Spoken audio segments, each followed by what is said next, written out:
تفضل.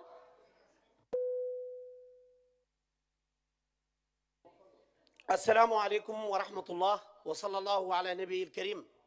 Monsieur le ministre des Finances, ministre de l'économie, nous avons reçu ce projet de loi sur les établissements et les sociétés publiques de notre pays et nous y avons apporté 4 amendements et j'espère que cette Assemblée prendra sa responsabilité de voter sur ces amendements-là afin de permettre aux députés de faire leur vrai travail. Le contrôle de l'action du gouvernement, c'est ce qui nous amène dans cette auguste Assemblée, mais également de regarder et de poser les problèmes des Mauritaniens.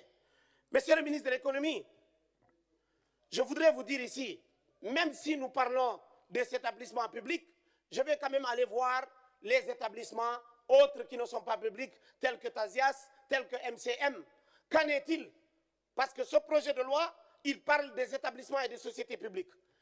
Est-ce que vous allez prendre des mesures contre, par exemple, des sociétés comme MCM qui ne font aucune activité et qui n'aident pas la ville d'Agjuch d'avancer? Aujourd'hui, nous savons tous que depuis 3 ans, la société MCM ne paye pas les impôts au fixe mauritanien.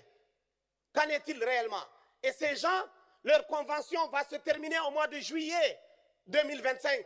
Monsieur le ministre, nous savons ce qui se passe et nous voudrons avoir des garanties de votre département. Est-ce que vous allez renouveler une nouvelle convention avec la MCM, sachant que cette même entreprise ne paye pas les impôts à notre pays, alors qu'ils n'osent pas le faire chez eux, dans des pays occidentaux? La seule chose avec laquelle on ne va pas leur permettre, c'est de ne pas payer les impôts. Et pourtant, ça fait 3 ans que cette société est établie dans notre pays et elle ne paye pas les impôts.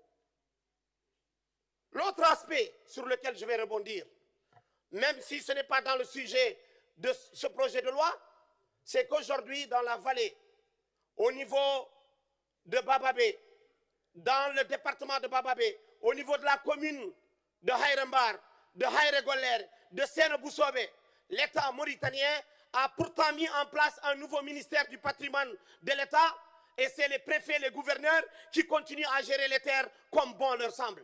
Monsieur le ministre, prenez vos responsabilités. Le gouvernement mauritanien doit prendre ses responsabilités et rendre aux propriétaires terriens leurs terres et cesser cette expropriation soutenue par le gouvernement mauritanien. Et je vous remercie.